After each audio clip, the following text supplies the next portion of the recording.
Eskerrik asko, Arieta Anderea. Eta ikusten duzue, mapa honetan,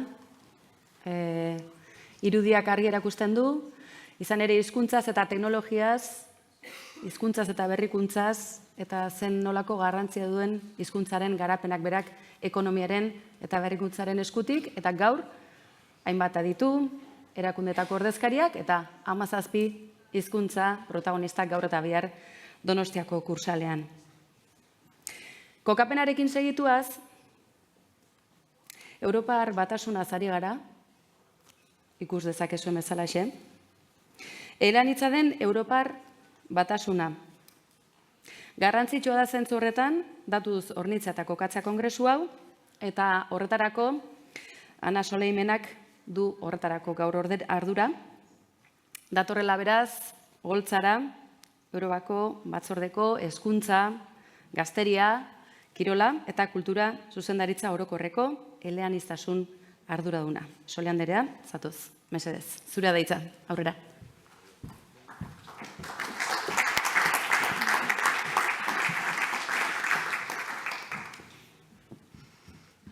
Eskerrik asko. Thank you so much, Lagune Fuen, for inviting me here.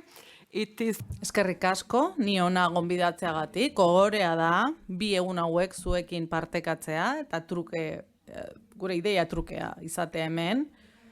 Eta testuinguru pixka bat emateko nago ni hemen, Europar Batasunaren politikari buruzko testuingurua emateko eta adibideak eskaintzeko. Jakin dezagun zer egiten ari den Europako batzordea hizkuntzei dagokienez, hizkuntza gutxituei eta lurraldeko hizkuntzei buruz. Eta ikusteko ze aukera egon daitezkeen hizkuntza horientzat Europan.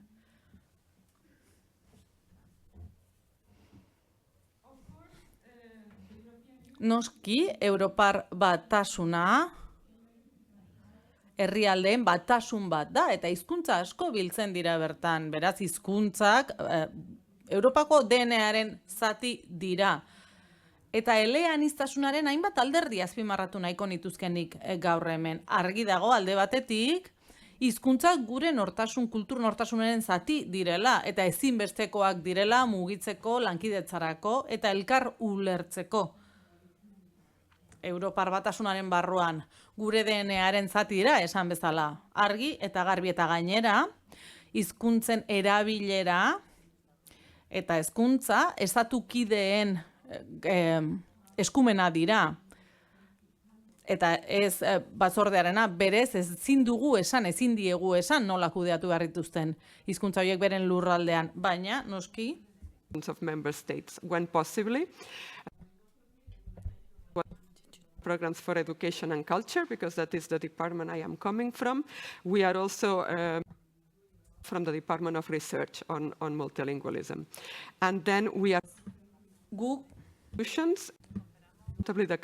Eta ezinbesteko izango da, eta guk horregatik hainbat erakundekin bat egiten dugu Europako batzordearekin eta bertako hizkuntza modernoen departamentuarekin ere, eta bertan hainbat departamentu, hainbat ekimen dauzkagu, esate baterako ikasgela eleaniztunak sustatzeko orduan. Aspektu juridikotik bertako kontseiluaren gomendioak bideratzen gaitu. Berak gomendio bat egiten du hizkuntzan irakaskuntzaren inguruan. Gomendio hau 2009ko maiatzean onartu genuen. Eta gure asmoa da gutxienez 3 hizkuntza hitz egiteko gaitasuna izatea. Gure haurrak 3 eledun izan beharko lukete, eta beraz ikastetxeko hizkuntzaz haratago beste 2 hizkuntza menderatu beharko lituzkete.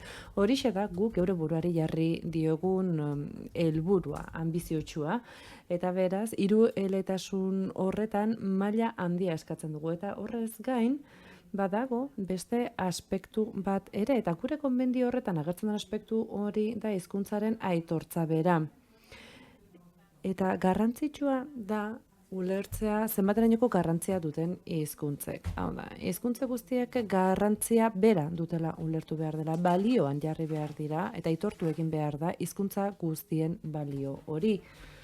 Eta hori, noski, hizkuntza gutxituei eta, migrazio hizkuntzei ere egozten zaie, ez bakarrik eskualde bakoitzeko hizkuntza ofizialei. Non gaude momentu honetan, zein da gure egungo egoera? Zifra batzuk emango dizkizuet, eta hau 2023ko Euridice txostenetik ateratakoa da. Badakigu bertako Europako gazten gehiengoak etxean beste hizkuntza bat hitz egiten dutena etxean. Gainera, ikusten dugu ehuneko hori oso handia dela. Horrez gain ikusten dugu neska mutilen gehienek ingelesa ikasten dutela. Hau da, bigarren hizkuntza hori, Europako ikasle guztien bigarren atzarriko hizkuntza ingelesa da. Eta 98,3% ikusten du. Bera da euren lingua franca. Baina, era berean, hizkuntza gutxituek badute presentziarik Europako herrialdetako kurrikulum askoetan. Eta hemen, grafiko honek agertzen duen moduan, herrialde askotan hizkuntza hauek eskualdeko hizkuntza edo hizkuntza gutxitu hauek badute presentziarik. Batzuetan, esate baterako, irakasgai batzuk hizkuntza horretan ikasten dira, edota astean ordu batzuko ematen dira hizkuntza horretan, baina estatu askok, Europako estatu askok aitortzen dute hizkuntza gutxitu edo eskualdeko hizkuntza horien presentzia euren kurrikulumetan.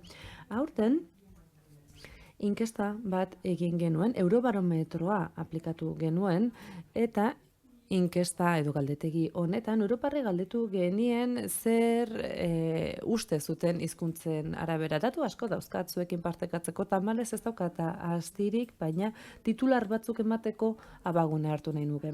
Lehenik eta behin, Europarrei eleaniztasuna garrantzitsua iruditzen zaie. Kezka dute eleaniztasunarekiko, eta galdera batekin genien honen inguruan. Babestu egin behar dira, hizkuntza gutxituak, eskualdeko hizkuntzak, galdetutakoen 80%ak baiezkoa eman zuen. Beraz, adostasuna dago hizkuntza gutxitu eta eskualdeko hizkuntzen arabe inguruan, barkatu. Horrez gain hemen, zuen artean, interesa izango duzue eremu digitalarekiko ziurrenik, eta beste gauza bat ere gehitu nahi nuke. Eta hemen aldaketa bat egon da. Azken Eurobarometroa 2012an egin genuen, eta hartan ikusi genuen, Eurobarometro horretan aldaketa bat ikusi genuen. Hau da, ikusten dugu gero eta Europar gehiago ikusten dituztela filmak bertsio originalean, jatorrizkoan. Garai batean, bikoizketa nahiago izaten zuten, eta eduki digital horiek, filmak, serieak, bikoiztutan ikusten zituzten. Gaur egun, ordea, gero eta gehiago dira, eduki digital horiek jatorrizko bertsioan ikusten dituztenak azpitituluekin. Ikusten dugu, era berean, bertako galdekatuen 55% baino gehiago, hezkuntza eskoletan, ikastetxetan ikasten zuten, baina bada 20% hizkuntza hori, edo beste hizkuntza hori komunikabideen bidez, edota eduki digitalen bidez ikasi dutenak, eta galdetzen diegunean, ze beste hizkuntza hitz egiten duten, gehienek ingelesa ikasi dute. Eta hor agerikoa da, Europan, 100% handi batek gaitasuna duela, elkarrizketa bat ingelesez eman ahal izateko, eta gainerako hizkuntzetan 100% hori txikitu egiten da. Argi dagoenez hemen, 7. postuan daukagu katalana, nire ama hizkuntza dena. Hizkuntza hori Europako populazioaren ehuneko batek bakarrik ikasten du, horraldea nabarmena da. Gaztei dagokionez, Europan ingelesa da gehien hitz egiten eta ikasten den hizkuntza. Eta Europako gazten 80%ak dio gai dela elkarrizketa bat, solasaldi bat ingelesez emateko. Gazteek hizkuntza gehiago hitz egiten dituzte, baina hala eta guztiz ere ingelesa da nagusi. Zer egiten dugu Europar Batasunean beste hizkuntzen irakaskuntza eta ikaskuntza sustatzeko? Erasmus Plus programa daukagu. Gazteria, kirola eta hezkuntza biltzen dituen programa bat da. 26.000 milioi eurotik gorako aurrekontua daukagu. Mugikortasun programa bat da, baina mugikortasun programa baino gehiago da. Haren bidez, proiektu ugari finantzatzen ditugu, eta bertan gazteek, gobernuz kanpoko erakundeek sustatzen dituzten programak finantzatzen ditugu. Programa hauen 10% batez ere hizkuntzaren sustapenarekin edo hizkuntzaren irakaskuntzarekin loturikoa da. Hemen ikusten duzu, pantailan, txosten hori, Linguistic Diversity in the European Union, hau da, aniztasun linguistikoa Europar Batasunan. Kopia batzuk ekarri ditut, baina interneten ere eskuragarri izango duzue. Liburuxka horretan bilduta daude, hizkuntza ezberdinak sustatu nahi dituzten proiektu ezberdinak Europar Batasunan. Proiektu guztiak batzen ditu, edo gehienak behintzat, eta horrek esan nahi du, Erasmus Plus barruaren barruan programa ugari sustatzen ditugula, eta beti gorako lankidetza hori sustatu nahi dugu. Hori kontuan izanik animatu egin nahi zaituztet, proiekturen bat, ideiaren bat baldin baduzue, jar zaitezte mesedez harremanetan Erasmus Plus programaren zuzendaritzarekin, estatu bakoitzak dauka zuzendaritza horren kide bat, eta horrela finantziazio lortu ahal izango duzuen zuen programa aurrera eramateko. Izan ere, hainbat programa sustatzen dira Erasmus Plus programa horren barruan, ez soilik mugikortasuna. Interneten babesa ere ematen diegu, bertako parte hartzaile ugariri, eta nioen moduan euskaraz ere eskuragarri izango duzue.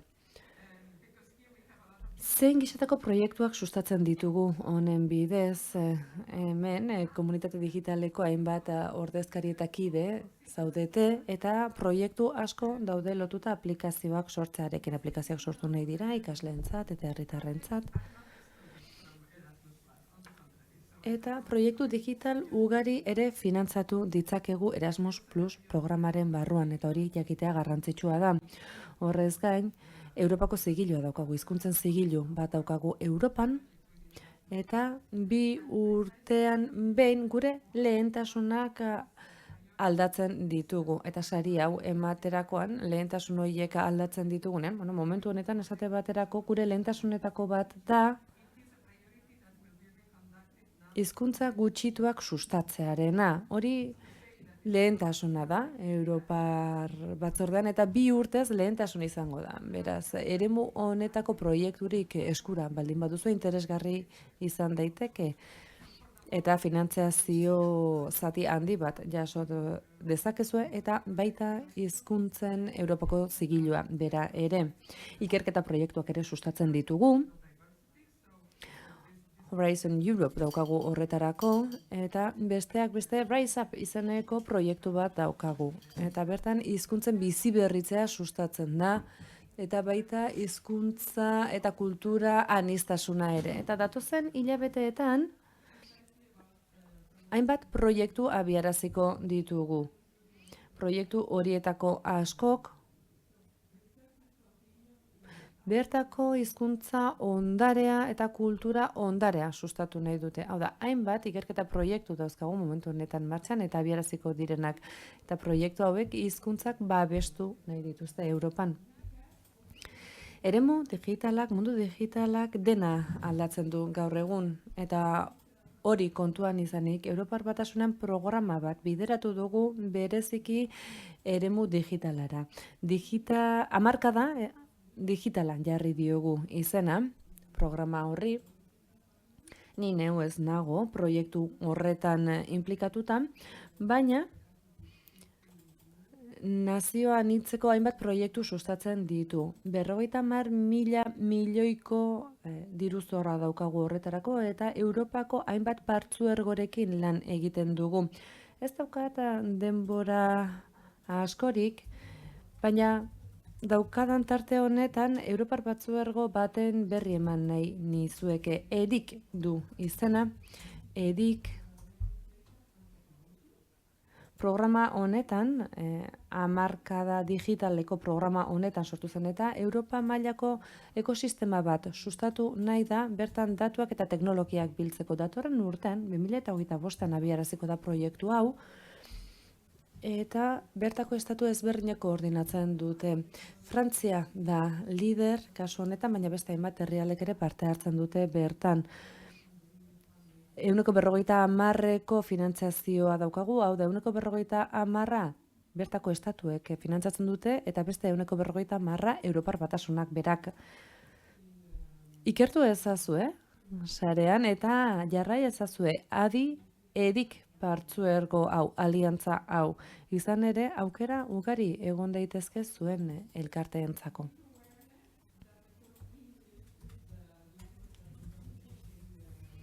Horrez gain, ingelesa da noski egungo hizkuntza eredu edo hizkuntza modelo guztiak menperatzen dituena eta Europak lehiakor izan nahi badu gure hizkuntza guztiek presentzia handitu behar dute mundu digitalean. Horretarako eraginkortasun efizientzia handiagoa lortu behar dugu Europa digital horretan. Eta gure hizkuntza guztien presentzia bermatu behar dugu eremu digitalean, baita txikienena ere. Aniztasun hori aukera bihurtu behar dugu. Nola egiten dugu hori? Datu espazio ezberdinak ari gara sortzen horretarako, edik programa daukagu, lehen aipatu duguna, eta baita programa digitala ere. Hizkuntza datuen espazioa oso programa garrantzitsua da, eta haren bidez datu linguistiko hauen ereduak sustatu nahi dira Europako hizkuntza guztietan.